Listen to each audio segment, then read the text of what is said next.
As we say, we love having the perspective from the other, people who are closer to the program as well as bloggers. It's always another great way to get a little bit of a different idea than just the two of us, Nick, back and forth. But this Cal-Minnesota game, we were able to have a chance to talk to Tom about it. 12 Eastern on ESPN, which the first thing you think about this game, a team coming from the West Coast having to play at 11 a.m. Central Time, 9 a.m. Pacific Time.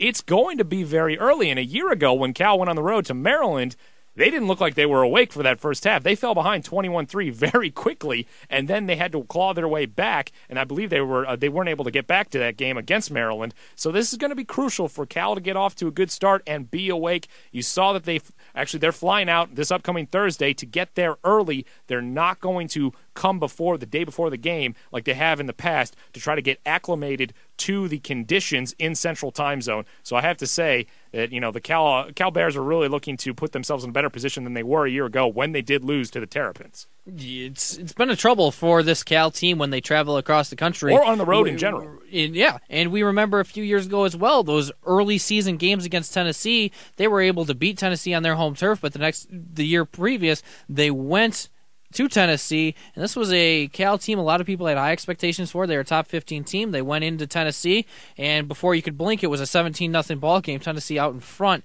It seems like if you're going to get Cal, if you're going to upset them, at least early on in the road, this is a team you have to get to early. If Minnesota falls behind early, then they become one-dimensional. They have to be able to run the football against Cal, make this a shorter game, because this Cal offense is very strong. They're going to put points on the board. Minnesota is going to want to keep this game as low-scoring as possible. The best friend for that, running the football, finding success running the football, chopping that clock down. Not only scoring, but keeping that clock moving a lot of the time is going to be a big key for Minnesota if they don't want to make this a shootout because they don't have the guns to keep up with Cal. You talk about them getting the running game going. It's going to be tough sledding for them against a veteran defensive line. Tyson Alau, all Pac-10 a year ago, first team. He had 11 tackles for a loss in 08. Defensive end, Cameron Jordan, and then, of course, nose guard, Derek Hill. They run the 3-4, but they are great against the run. The linebackers are a little bit raw. They only have one returning starter there, but they believe they have enough talent that they're going to be able to contain a running game that at this point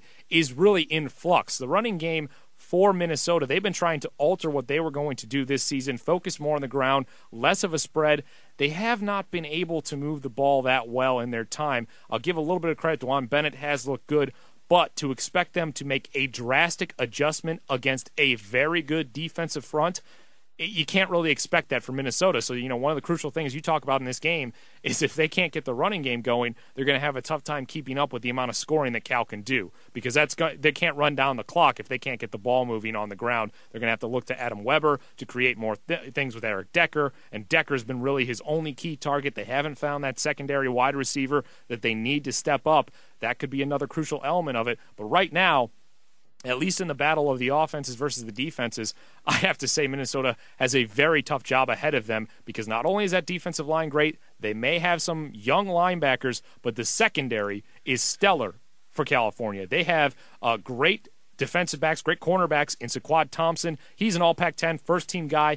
He, as well as Darian Hagan, those two are going to combine to try to go after Eric Decker. And the talent they have, they should be able to get after Decker. And Decker, I wouldn't be surprised if this is maybe one of those games where he doesn't go for 100 yards because the talent, they're talking about first-round talent, or at least first-day talent in the NFL draft for several of these defensive backs for Cal, which you don't traditionally think about when you think about the Golden Bears. But this is a very strong secondary, and I look for them to get after Eric Decker because right now they don't have to worry about any other options for Minnesota. And that's something we touched on a little bit with the interview just a moment ago, was we talked about how the Minnesota offense is becoming one-dimensional, and I think it was me that mentioned, I could be wrong, that said that Minnesota's offense is almost being used as a bailout of sorts right now when they go from Adam Weber trying to find Eric Decker down the field. And when you play against better cornerbacks, better secondaries, which Cal has, one of the premier ones in the country right now, that can be a problem. Because we heard Tom discussing it it a little bit early on there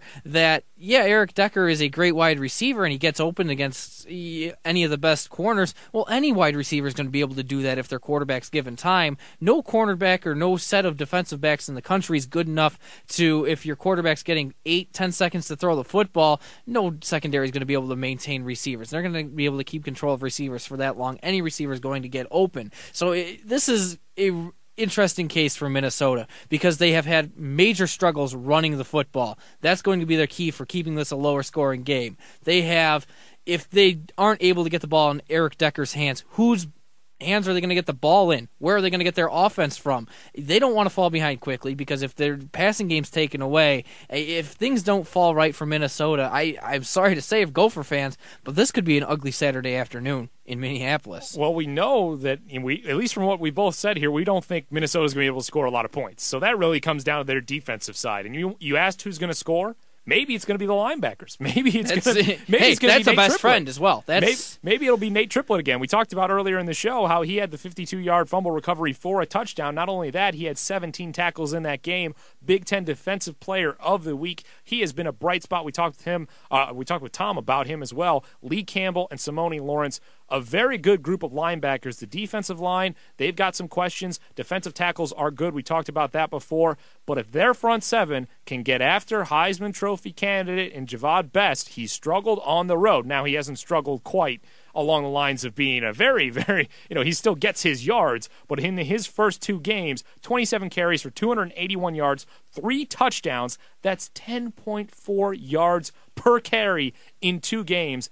I think he's living up to the hype at this point, and no matter how good the defensive front is for Minnesota, they're still going to have a tough time slowing him down and keeping him from getting his yards. I think no matter what, he's going to be able to get somewhere in the range of 100 yards. I'd be shocked if Minnesota kept him under 100. I mean, credit Minnesota. A week ago against Air Force, we had some of these same questions arising. Is Minnesota going to be able to slow down Air Force? And fortunately enough for them, they were. Javad Best, though, 10.4 yards per carry. That's scary to even think about. You look at that, 281 yards, 3 touchdowns already on the season, and that's in limited time a week ago as well against Eastern Washington for Cal. I mean, they haven't played the best teams, but those numbers against anyone, just ridiculous. Cal's a team who they have experience going, or at least hosting Big Ten teams, playing them and defeating them. 3 wins against the Big Ten the last 5 years. Illinois, Michigan State, Minnesota are those teams. But Cal, this is an offense that they not only do they run the football well, their quarterback Kevin Riley, he's put up some decent numbers early on here. They're going to try and run the football first, there's no doubt about that, but it's not an only run team. It's not like if you slow down the running game, they contain their whole offense. Oh, yeah, and Kevin Riley, he came in, won the starting job, 446 yards and 5 touchdowns, completed 65% of his passes, has not thrown a pick thus far.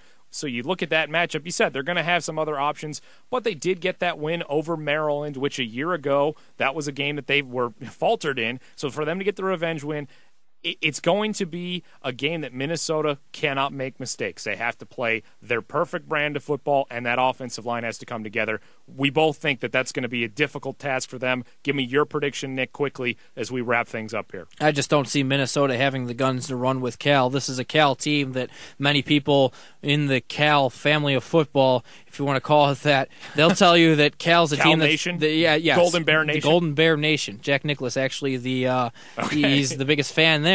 But for Cal, this is a team that most fans of the Golden Bears will tell you this is a team they expect to play blow for blow with USC. And when you talk about that, that's a top team in the nation. Cal is right on the brisk of becoming one of those teams. Cal's a team, I think this is one that gets out of hand for TCF. Yeah, TCF Bank, Cal 31, Minnesota 14. 31-14 is your prediction. I actually am very excited to see what TCF Bank Stadium does in their first really big game. Now, clearly, it was a big game to open the stadium, but this is the first, top 10 opponent, first ranked opponent, first time they're really going to have an opportunity to maybe rush the field if they were able to pull out this victory. I don't think it's going to happen. I'm going to go ahead and I'm going to go with 35-13 in favor of Cal. As much as I think the Gophers, I'm excited about their defensive side of the ball. Best is too good a running back. They might be able to get him down a couple of times. He's still going to get his yards. I expect Cal to come out with a victory. That's going to do it here in our third week of the Big Ten Football Podcast. Coming up next week, Big Ten Conference play. It's finally About here. time. We're outside of this non-conference stuff.